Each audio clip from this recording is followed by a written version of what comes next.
Good morning, guys. Welcome to Wednesday. Today, we are going to talk about the trauma bond and really what it is and how the seduction, abuse, discard cycle that we've been talking about in the euphoria, distress, despair cycles create this trauma bond when they're combined with intermittent reinforcement. So, we're kind of bringing all of this knowledge together, all these concepts together, to help us understand this very kind of complex concept of trauma bonding. So, if you're new to me, welcome. I am Marshall Burtcher, and I help codependents rediscover their well-being and their happiness after codependency. And I help them do that by healing their trauma bond and then helping them come to know, love, and live who they are and create happy relationships in their lives.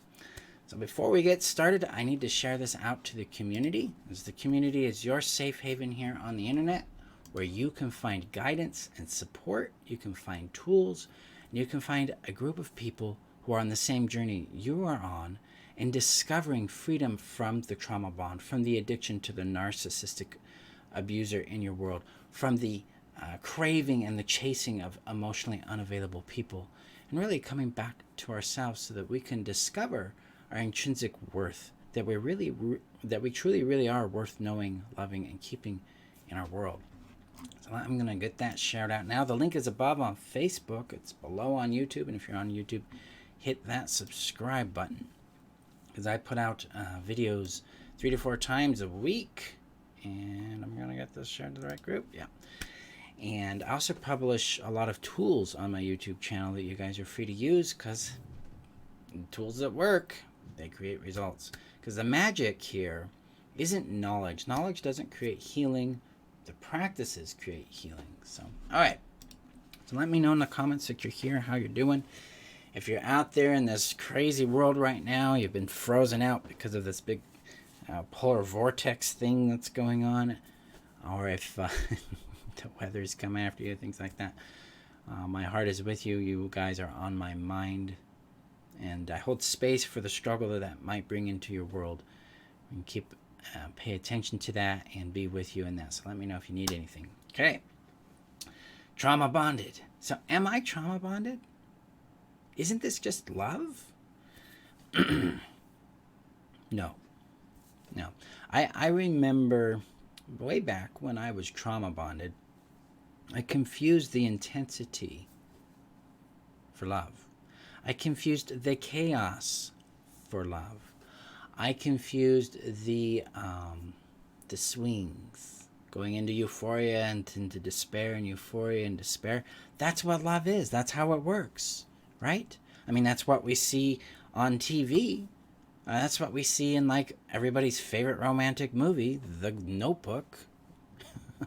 That's what we see in romantic comedies, is this euphoric swing from euphoria to despair to euphoria to despair to euphoria to despair.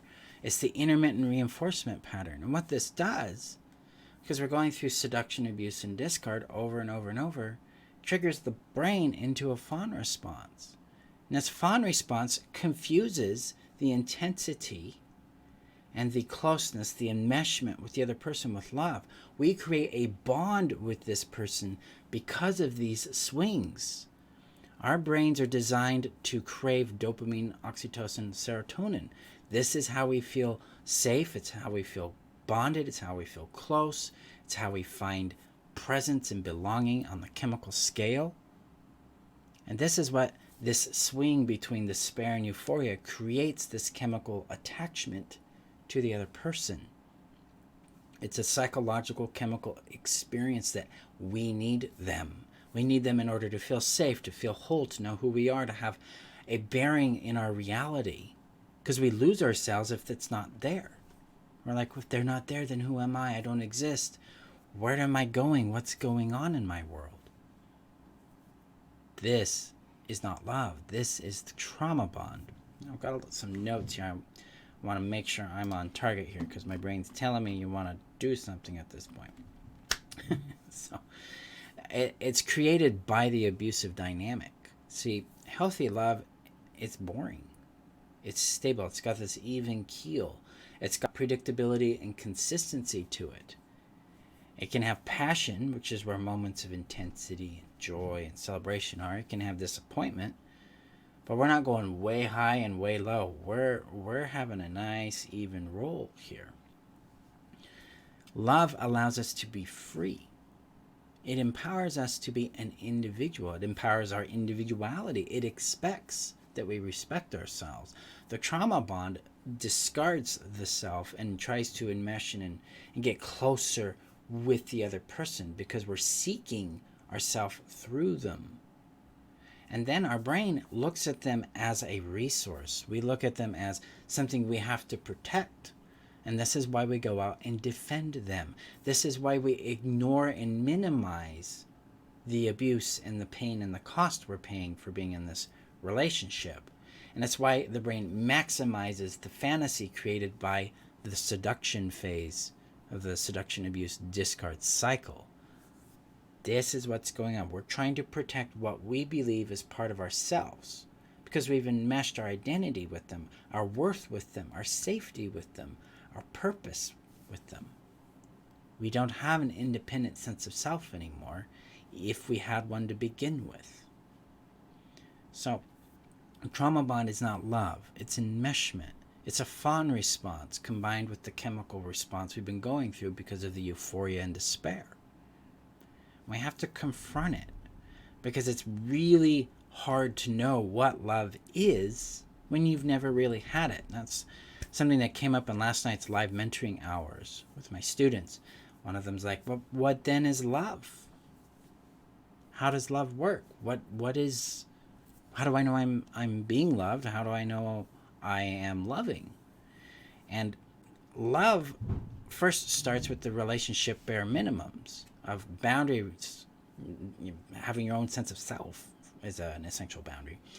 Being reliable, being dependable in something, being able to take accountability, to preserve privacy, the privacy of yourself, privacy of your relationship, to preserve integrity, to keep your own word. They're keeping their word. So your words and your actions align and the impact aligns with your intent. That's integrity. It's about acceptance, non-judgment of self and other, so that we can see the next stage, which is generosity or positive warm regard behind this person and who they are. And then the empowerment of empathy and compassion and caring about the well-being of ourselves and others. That's the foundation of it. And this is the antithesis to trauma bond because trauma bond requires trauma. It requires abuse. It requires neglect. It requires the big swing so that you become chemically hooked on it. The 8 relationship bare minimums create stability. They create safety in vulnerability.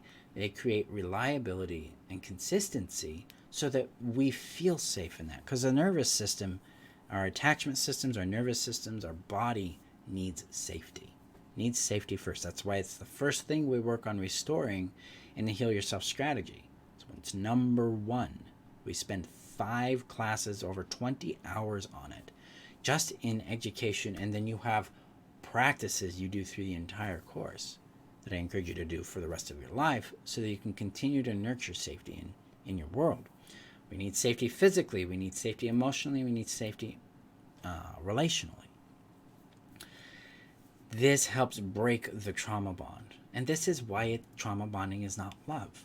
Okay? Love is the respect of the individuality and sovereignty of the other person.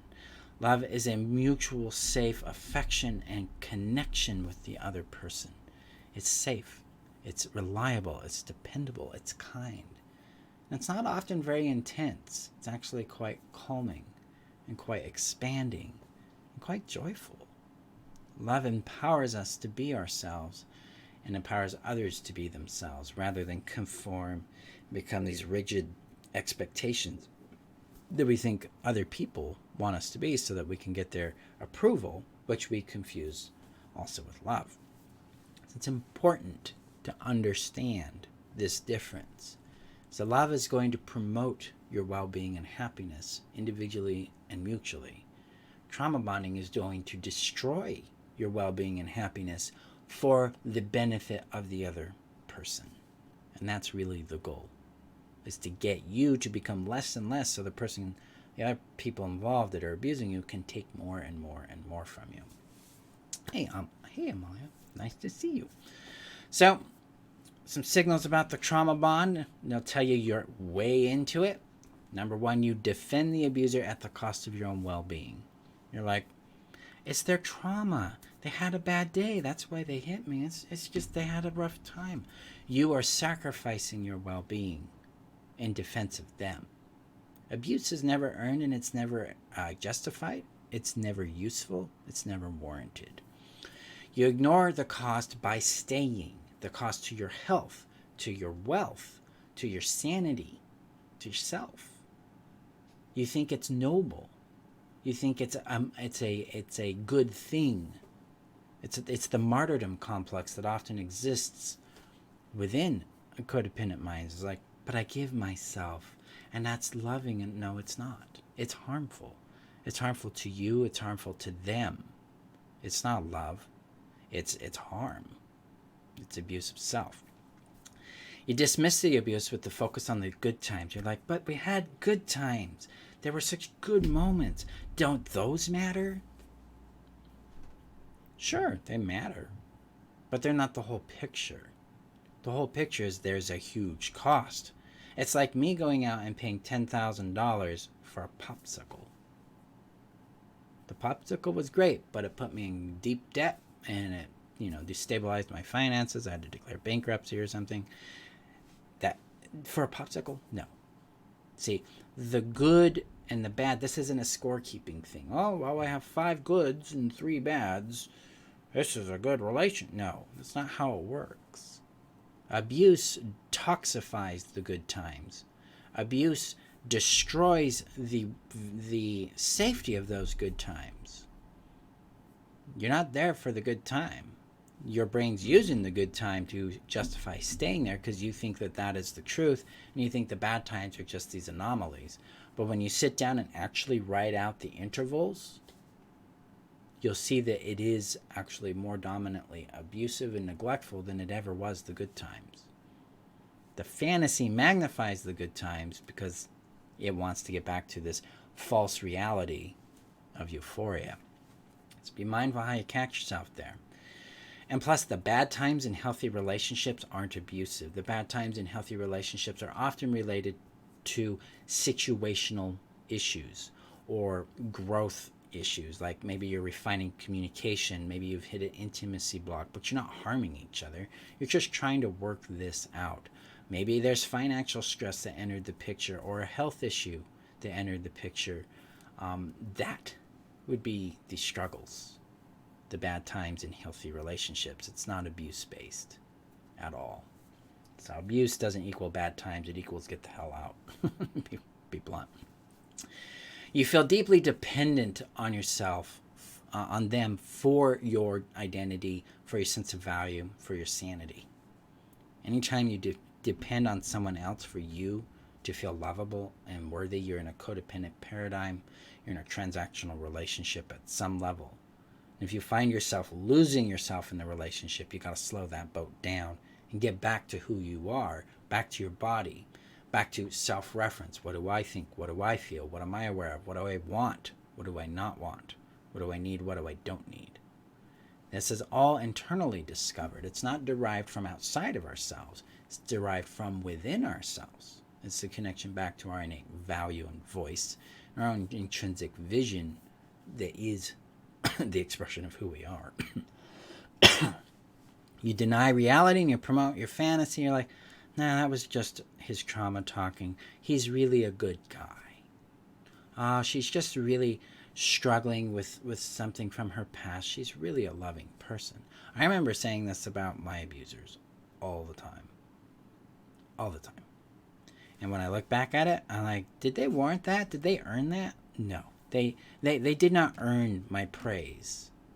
I was just hoping to avoid the abuse and maybe earn a little what I would have considered love back then, but it's really just their approval. Then we confuse intensity and adrenaline with love. Love is not going to be highly intense. You may have a euphoric response to a healthy person in your world, and it's still your job to ground that response, come back to reality, and understand that I'm just having euphoria right now. I need to see who this person really is based on the patterns of behavior they exhibit and the patterns of impact I experience in my relationship with them. This is how we can know if you're in a trauma bond, because it's this enmeshment and dependency on the other person that's really got us. We have to be very conscious about this, because we have to acknowledge it first. I mean, the two priorities of all codependents that we must live from if we're going to be free of codependency is honesty and loyalty to our well-being. Honesty about what's going on, what we feel, what is and is not happening, so that we can be in contact with sobriety and reality. So we make effective, honest decisions about what to do, so we can promote our loyalty to our well-being and our happiness first. Got to become conscious of it. So there's some ways that I help people heal the trauma bond, because it's a rather complex journey. And it really involves the three things that the Heal Yourself strategy does. First, we restore safety, physically, emotionally, and relationally. And then we start to restore our sense of power. Or actually, we start to restore our sense of reality. We've got to restore sanity in order to understand what is real. Because once we can identify what is real, we can then start to identify ourselves, which is where we go into restoring our power, safe attachment, and our core identity foundation, which is our value, voice, and vision. And this is what I help you accomplish in the Heal Yourself strategy. These are the steps that set me free from my own trauma bond, and it's what helped me break free of needing to be codependent, because now I have healthy relationships and not enmeshed relationships or abusive, neglectful relationships in my life. Now I want to say something to clarify here, because a lot of times people, other practitioners, other healers, even therapists or psychologists confuse this. They confuse trauma bonding with wound bonding. They are not the same thing. Wound bonding is, oh, I have this wound. Oh, you have this wound. And now we feel a connection because we both share the same wound. We can see each other, we can understand each other, and we feel a sense of familiarity with it. I experience this frequently with people who have lost parents in their childhood, because it's a unique experience with very unique consequences. People with that go through war together have wound bonding. People who go through diseases together have wound bonding. People who go through really stressful times have wound bonding. It's a very different bond. It is not a trauma bond. The trauma bond requires an abuser and a survivor, and that cycle going round and round and round. So just some clarity there for you. Okay, guys. So this can be confronting, but it's an essential step in our sobriety and understanding our well-being, because we have to confront what we think is love, and we have to connect with what really is love, so that we can discern our well-being. We have to be very sober, very cautious, very deliberate, very conscious about how we're responding to things, because it's real easy to confuse that euphoria with love and then find ourselves in a toxic cycle again. The way out that ends that kind of repeating pattern is restoring your safety, your sanity, and yourself. So, a little pitch about the Heal Yourself strategy. The Heal Yourself strategy starts, the live sessions start February 22nd. The recorded sessions will be released March 22nd, so a month after that. The link to enroll is above on Facebook, below on YouTube. And again, if you're on YouTube, hit that subscribe button. The course is 24 modules long. Okay, so if you're in the live session enrollment, it's going to take about 24 weeks. And then we have a special 6-module training specifically focused on working through the trauma bond itself. The 24 core trainings prep you for that, so that you move through that effectively and have that big internal shift where you realize, I don't need them to complete me. What I need is healthy, secure, nourishing relationships in my world. And so that's the goal there. So I'm going to help you restore your safety, your sanity, and yourself using somatic principles taught to me by my mentor, Robert Wuduwan, who are derived from Peter Levine's somatic experiencing work, restoring attachment, proximity, and regulation through somatic processes, conscious awareness, or what I would call cognitive behavioral therapy approaches, because we're really going to get into understanding our experience and becoming more and more sober with it. And then practices that help you reconnect with yourself in your body through listening.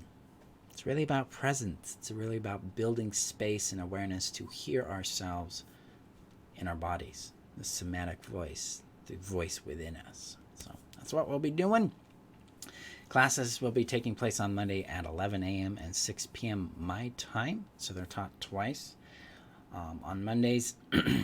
And then they're recorded and uploaded to the university, where you have lifetime access to them. Also comes with live mentoring hours, which happen on Tuesdays at 6 p.m. and Thursdays at 11 a.m. my time, which is Mountain Time, where you can get guidance and support and celebration from other students and from myself twice a week. So there's a lot of power there in helping you do that. So whether you enroll for live sessions or the recorded sessions, you'll always have access to the live mentoring hours, because we've got your back in this journey. And then you get lifetime access to updates, because I add things to the modules and I add additional support courses that come with that. So the link's above on Facebook, below on YouTube to enroll in that. My friends, be safe out there. I know the weather lately has been really fun, but also take time to assess where you're coming at in your relationships. How much are you depending on your relationships, your friendships, for your sense of value, for your sense of self, for your sense of worth? Give yourself the opportunity to discover more of your individuality, more of your autonomy from the other individual, and so that you can create connection rather than enmeshment, which allows you to feel more safe being you, and they more safe being themselves, and you can see each other and discover each other and celebrate each other there. That's the magic of real connection, is this freedom of being and celebration and connection that really shows up in that. Hey, Laura. Thank you. And Laura and I are really good friends. We've been friends for almost 30 years, and her brother and I are really good friends, and he's in Texas going through the freeze. So we've been texting about that lately. So, all right. Remember, guys, that you're worth knowing, loving, and keeping. Keep yourself safe out there, and I will see you in our next discussion, because we're going to talk about attachment. We're going to talk about identity. There's a lot more to come on this. Okay. Thank you. Be safe, and I will see you later.